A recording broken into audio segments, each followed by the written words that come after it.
అసలు కాంగ్రెస్ సైకిల్ కాంగ్రెస్ ఉంది. ఇదేమో మీరు ముందు నుంచి వచ్చిన కాంగ్రెస్, వీళ్ళేమో అక్కడ నుంచి వచ్చిన కాంగ్రెస్.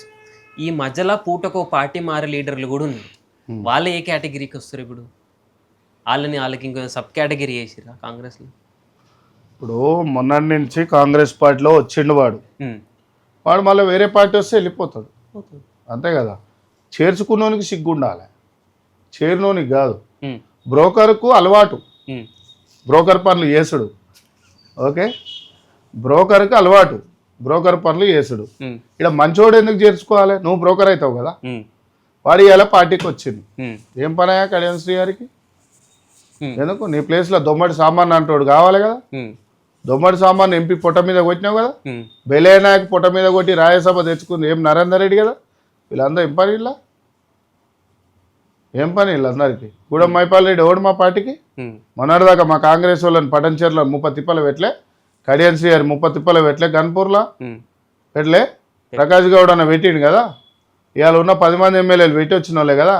ఏం పని మా పార్టీలో మీకు? వాళ్ళు మీరు అంతా మా పార్టీకి ఇలా రేవంత్ అన్న ఓడగొట్టనికే తిరిగిరు కదా మీరంతా. అలా ఉండి అది జనాల తీర్పు కోసం వచ్చి మేము గెలిచినందుకు మళ్ళీ ఇలా పడ్డారు అంటే మిమ్మల్ని ఏమనాలిగా? బ్రోకర్ అనాలనా? తెలుగు భాషలో ఇట్లాంటి వాళ్ళని ఏమంటారు? కొత్త పదం రంకుగా అని అంటారు, అంతే కదా. అట్లనే అంటాం మేము, బరాబర్ అంటాం. ఏం చేస్తారు వాళ్ళు? బరాబర్ మా పెయిన్ ఉంది. మా ఇంటికాడికి వచ్చి కబ్జా చేస్తామంటే మా అరుగులో కొట్టినాక నువ్వు అని, అదే కదా. మన ఇంటికాడ అరుగు ఉంటుంది కదా, అరుగులో కొడితే నువ్వు ఓనివరా పోయి నా డోర్గులో కొడుతుంటే బరాబర్ దాడి చేస్తాం. మా కార్యకర్తలకు అన్యాయం అయినప్పుడు మా పార్టీకి నువ్వు ఓనివి. ఎలా జీవన్ రెడ్డి సార్ మామూలు లీడరా? 14 సంవత్సరాల కింద 2014లో 10 ఏళ్ల కింద రాజగోపాల్ రెడ్డి సవాల్ ఇసిరి ఎమ్మెల్సీ గెలిచిండు. జీవన్ రెడ్డి సార్ సవాల్ ఇసిరి ఎమ్మెల్సీ గెలిచిండు. ఎన్ని గెలిచారు? పార్టీలు నిలబెట్టారు కదా. కోమటిరెడ్డి బ్రదర్స్ నిలబెట్టారు, జగ్గారెడ్డి అన్న నిలబెట్టారు, మది యాసిక్ అన్న నిలబెట్టాడు, అంజన్ కుమార్ యాదవ్ భుజాలు మొత్తం అసలు ముసలాయన అయింది కదా కాంగ్రెస్లోని. ముఖేష్ గౌడ్ ఫ్యామిలీని హైదరాబాద్లో ఎందుకు సైలెంట్ ఉంచుతారు? ఇవాళ ముఖేష్ అన్న ఫ్యామిలీని, అంజన్ కాకని ఎందుకు సైలెంట్ ఉంచుతారు? ఎందుకంటే ఇక్కడ డమ్మీలు చెలరేగాలి కదా.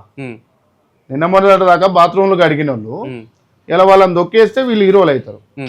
వజ్రం ఎప్పుడు వజ్రం లెక్కనే ఉంటుంది.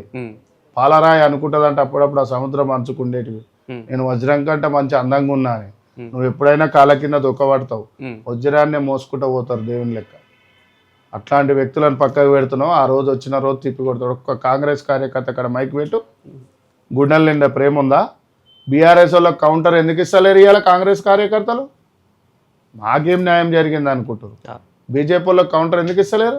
మాకేం న్యాయం జరిగింది అనుకుంటారు. ఈ అసెంబ్లీలో మా ఎమ్మెల్యేలు ఉరు కదా, ఇక తప్పక ఈ సీఎం మీద ఒక్కనే తిడుతురుగా పాపం అని ఆడు లేచి ఉట్టు అంటుంది. అసెంబ్లీలో ఏమన్నది? మాకు వాళ్ళు మాట్లాడే వాయిస్ మా వాళ్ళకు ఉందా? అన్ని పంచలే పడుతున్నాయి. నువ్వే కదా రేవంత్ అన్న 10 మంది మా నాడు ఎమ్మెల్యేలు తీసుకున్నందుకు సన్నాసులు అన్నావు. నువ్వు తీసుకున్నావు, నువ్వేమైనా ఇవ్వాలి? ఏమవసరం? సావుదలకు పొన్నాల లక్ష్మయ్య పోతుండు, సాచిపోయినకి తయారయ్యిండు అన్నావు, అవునా? ఇలా మరి కేశవరావుని ఎందుకు చేంజ్ చేసుకున్నావు? పార్టీ కష్టాలలో ఉన్నప్పుడు లేవు కదా కేశవరావు సార్. అంటే బాధ అనిపిస్తుంది, అందరికీ బాధ ఉంది. ఫస్ట్ ఈ మీడియా ముఖంగా మా ప్రభాకర్ అని యూత్ కాంగ్రెస్లో ఖైరతాబాద్ బంజారాహిల్స్లో ఉంటాడు, హాస్పిటల్లో పడ్డాడు. రీసెంట్గా 3-4 కార్యకర్తలు యూత్ కాంగ్రెస్లో పనిచేసిన వాళ్ళు చనిపోయారు. చాలామంది అన్యాయం అవుతారు. మీకు శ్రద్ధ ఉంటే ఆ కార్యకర్తకు పాపం 20 ఏళ్ళు నాన్ స్టాప్గా ఇంటికి పోకుండా అన్నం తినకుండా ప్రభాకర్ అనే వ్యక్తి హాస్పిటల్ ఈరోజు ఉన్నాడు. ఎవరు చూసుకుంటలేరు. Congress party PCC president, CM మోదలు ఉన్న రేవంత్ రెడ్డి,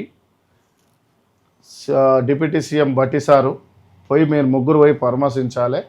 ఎందుకంటే వాళ్ళ కుటుంబానికి వాళ్ళ రూపాయి లేదు. హాస్పిటల్లో పాలే ఇప్పటికి 20-30 లక్షలు పెట్టుకున్నాడు.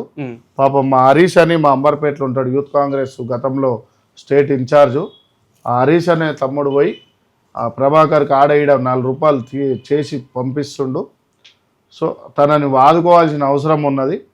మీడియాలో కూడా ప్రభాకర్ గురించి కొద్దిగా ఎక్కువ ఏరి 100% మనం ముందరేసుకోవాలి అని. ఇందాక మనము యంగ్స్టర్ లవ్ గురించి వీటి గురించి మాట్లాడుతున్నాం. ఇది లవ్ మ్యారేజా? ఏం లేదు లవ్ ఏం లేదు, మ్యారేజ్ ఇష్టం అంతే. మీరు లా చేసిరా? అది చేయలే. లా చేయలే? మనం మొత్తం లా బుక్స్ ఉన్నాయి బయట అన్ని. అంటే చదవడంలో తప్పు లేదు కదా. ఇప్పుడు మనము డిగ్రీలు డిఫరెంట్ చేస్తాం, పీజీలు డిఫరెంట్ చేస్తాం, పిహెచ్డి డిఫరెంట్ చేస్తాం. చేసినంత మాత్రాన వేరే సబ్జెక్టు చూడొద్దు అనేది ఏం లేదు కదా. పొలిటీషియన్ కదా మనం, అన్ని అవగాహన ఉండాలి, అన్ని రాష్ట్రాల మీద ఉండాలి, అన్ని దేశాల మీద ఉండాలి, నీ కంట్రీ మీద కూడా కొన్ని ఉండాలి. అన్నిటికంటే ఫస్ట్ మన నియోజకవర్గం మీద ఉండాలి అనేది పెట్టుకుంటా. అన్ని సామాజిక వర్గాలు ఉన్నప్పుడు అన్ని బుక్కులు చదవడంలో మన బాధ్యత కాబట్టి చేసుకుంటాం 100% దాన్ని